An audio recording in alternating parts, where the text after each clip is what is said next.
So my name is Dave Hakkens. I'm a designer from the Netherlands. If you wonder where that is, it's right there. Basically, whenever I want to make something or work on a project, I like to start off with a problem. And back in design school, I worked on several projects. Like, this was a pen, and I thought it was kind of strange with a pen that you only really need the ink, and the rest is just there to hold it, like a lot of plastic, which you just throw away. So I figured it would be nice if you could have a pen that you could just entirely eat. So when it's empty, you also don't have a pen anymore.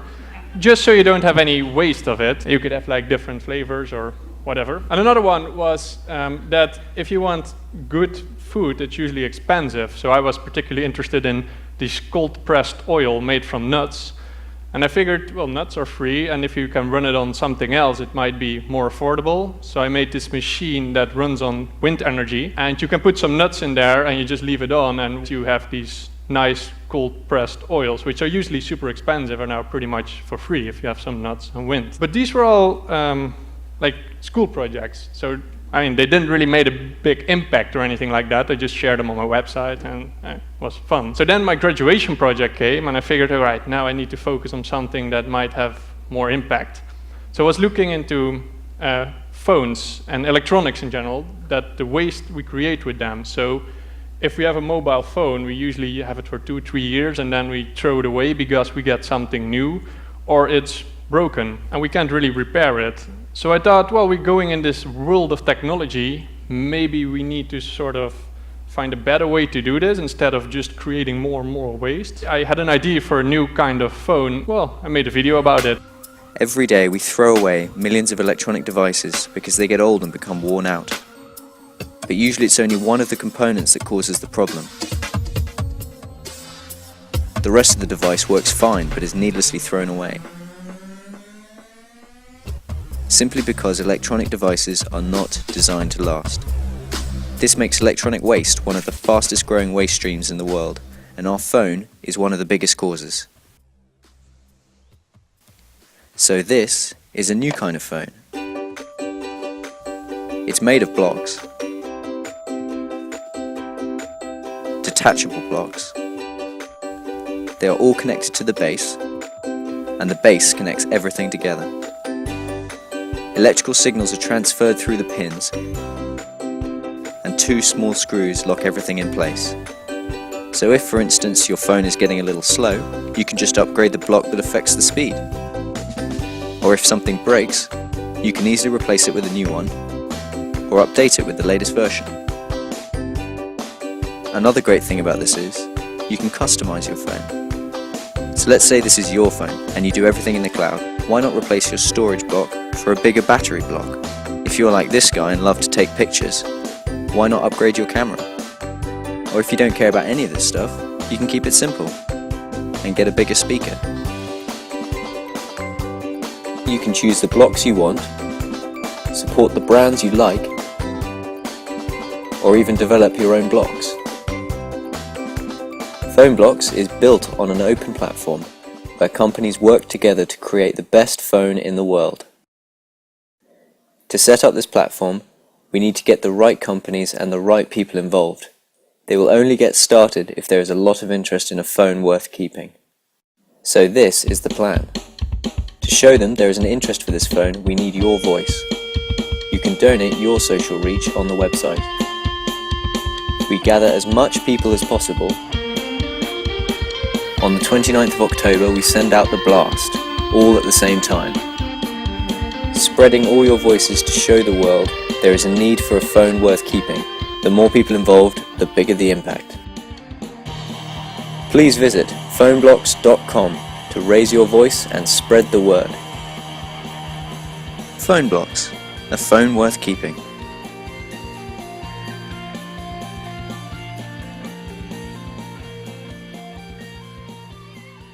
So, well, thank you. So that was pretty much all I really had. I mean, I was like a graduate student, and I made one YouTube video, this one, and I knew it didn't really make sense to pitch this idea to, I don't know, Samsung or whatever big phone company and say, hey, maybe you should make it. It felt like a dead end, and I figured if we use this Thunderclap website and just show those companies, there's a big market for a phone like this, then I think they would just make it because it's profits for them. So you have this website Thunderclap. It's a bit like Kickstarter, but instead of raising money, you just ask people to support it. So I put it on there, and like in an hour, the website was overloaded. In 24 hours, we had like 1 million views on YouTube. I woke up with a lot of new Facebook messages.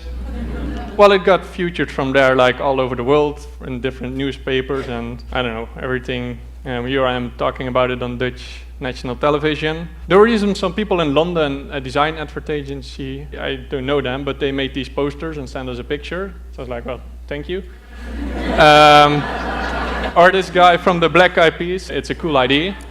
So that was all pretty cool. I mean, at the end of this thing, we got like a lot of people supporting it, and they all sent out this message at that 29th of October and reached like 380 million something people. The nice thing was that we also got mails from companies that suddenly noticed it and figured, well, what is this thing? Or can we work on it or do something with it? It got their interest. And since I put a video online, we got other companies showing more modular phone concepts. So here's some Chinese phone companies, and here's a startup from Finland, I think. They're making it, and I guess in general this is what I wanted. So I didn't really want to make the phone myself. I just wanted to have a modular phone and hoping that the industry would make it. And you have this guys in London called Blocks, and they're making a modular smartwatch. And LG recently announced a more modular phone where you can also swap out and change components. The one I always really liked was Google. So they also started making a modular phone. It's this one called Project Ara, and they've been working on this for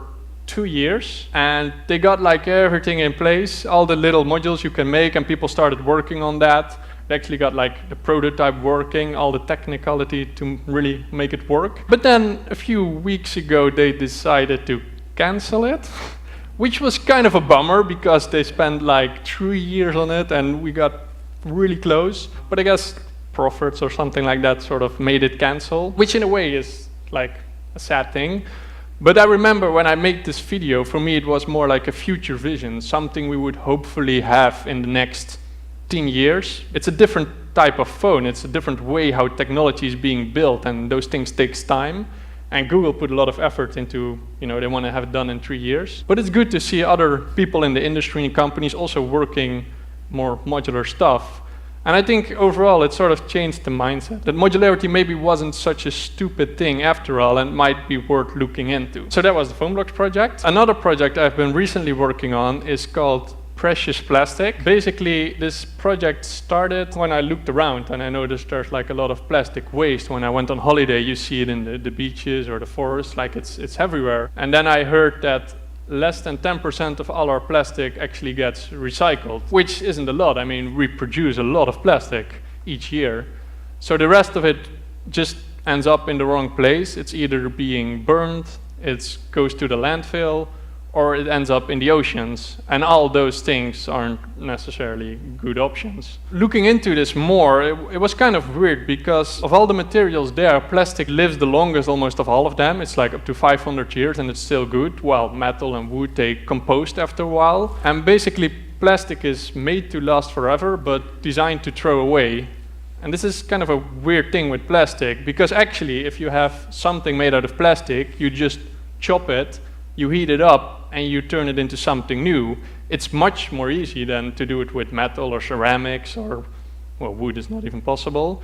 And that's quite a unique thing about plastic, but for some reason we don't really use this. So I was interested, what's the problem? Why doesn't this happen? I mean, it seems to make sense. So I started visiting all these companies where plastic is being made, so where the raw material is being produced, to where the packaging is being produced, where it's all packed and assembled, to where the machines are being developed and designed, and to transport, and finally where it ends up. What's the afterlife of all this plastic? And then I sort of made this simple cycle of what are all the steps to work with plastic. So basically you have this thing here, you buy it. Well, it's being produced first, and then you go to the shop, you buy it, and then you throw it away. And I was mostly interested in the recycle one. So what happens with this 10%? And Well, this first goes to a company where it's being sorted out, then it goes to another company where it's being washed, then it goes to another company where it's being shredded, and then it goes to another company to stabilize it, and then it goes back into production. And this is all a lot of transport and a lot of steps involved, so companies prefer to just buy new plastic because it's easier and cheaper. But still, it didn't really make sense, right? We should recycle that stuff. So I figured it would be nice if we just skip all of that and you would just bring it to a place, or maybe my place, but any place, and turn it into something new. So I figured, well, we can't really do this. We sort of need to have tools or machines, just like you can work with wood with a saw and a hammer, whatever. You can also work with metal and ceramics, but plastic, you can't. It's only the very big industry or nothing. So I figured, all right, first step might be we need to sort of provide these tools so you can get started. And one of the things I thought was interesting, that it's not necessarily that I need to do it only at my place, but it's something where, you know, plastic is everywhere in the world and it affects everyone, and it could be a workspace for everyone. So I did a big research all over the world, what kind of tools and materials are available in areas and where do they work with, and what kind of machines do they already use, to understand the way how they build and what is possible. So I could make a very advanced machine in the Netherlands, but if someone cannot really have or own it in Africa, then it still doesn't really work.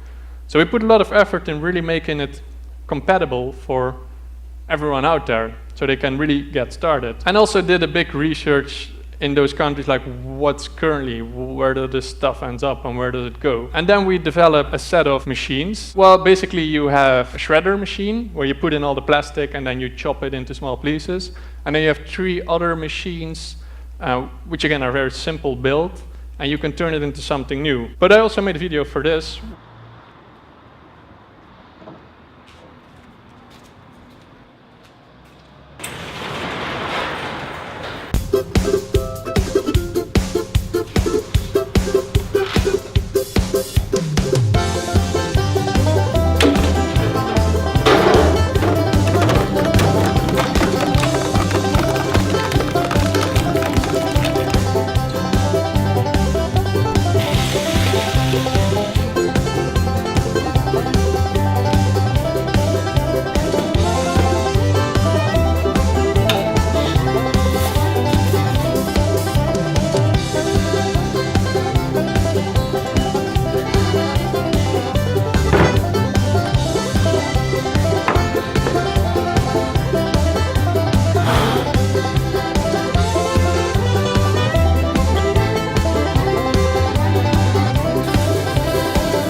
Thank you.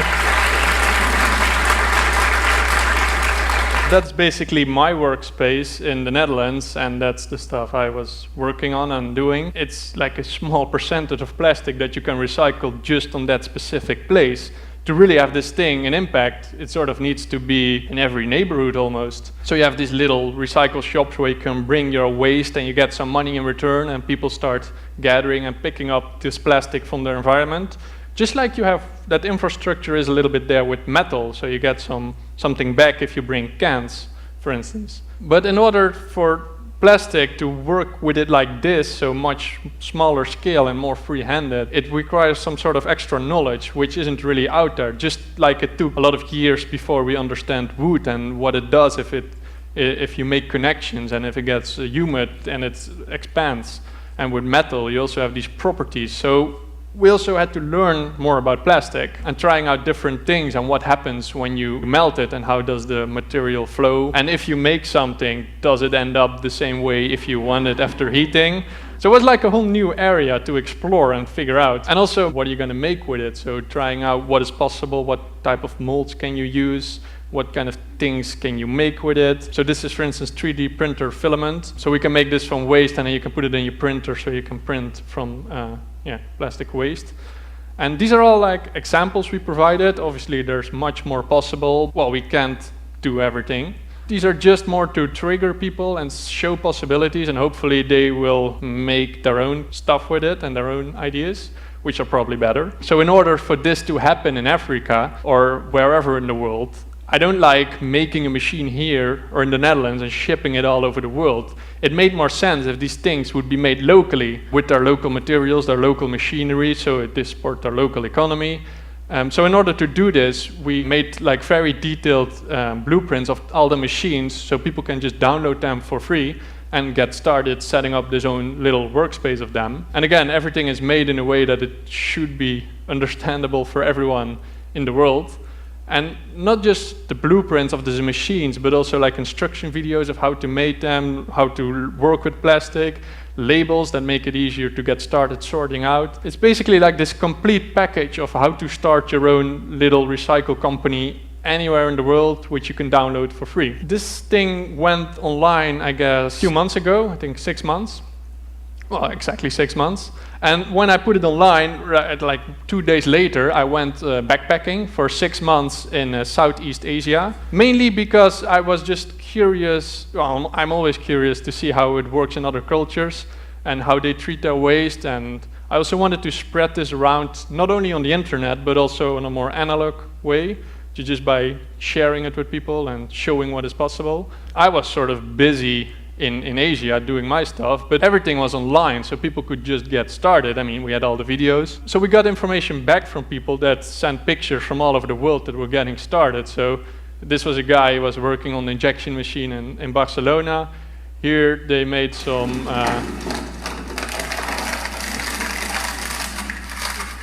so they made some tests with a shredder machine. Here another guy in South Africa that built the machine.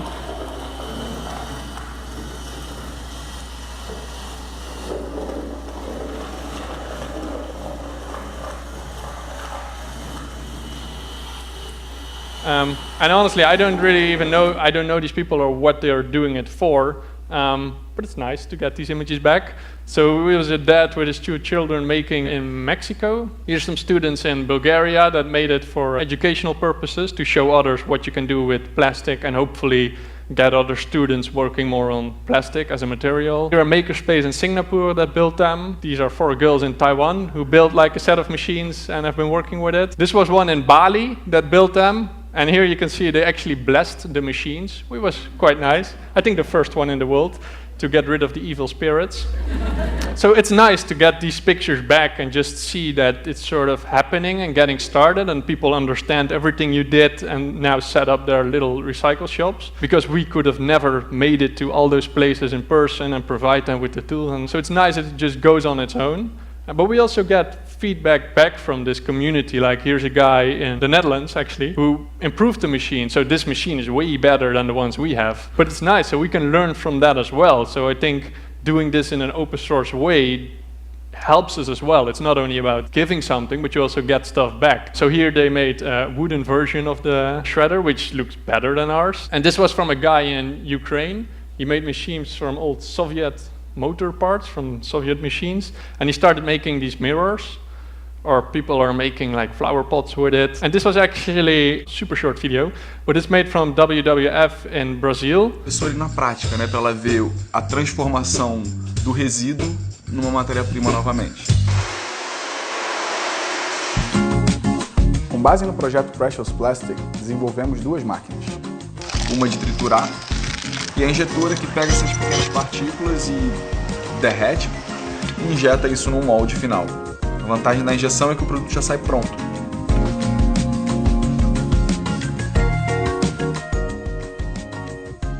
Então você ressignificar o lixo e trazer esse lixo para um novo ciclo produtivo, eu acho que aí a gente começa a ver mudança. Well, so basically they made souvenirs for the Olympics. They made from plastic waste there. So it's nice if also organization starts working on it, but you also have individual guys, like this guy from Chile, he made like jewelry with it and he has his own stand on the market and he starts selling his plastic. Meanwhile, I was still traveling in Asia, so I really didn't have to do anything for this. I just had to do a lot of work up front and suddenly they started doing it. It's nice to see that it actually kind of works, that if you share it openly and you do it clearly, that people do something with this knowledge. For 1 week I'm back from my trip and I was really amazed. Like if I'm in the Netherlands, I'm probably the same in the US, you don't really see a lot of plastic waste because it's all hidden and it goes in trash cans. But if you visit countries like that, you really see plastic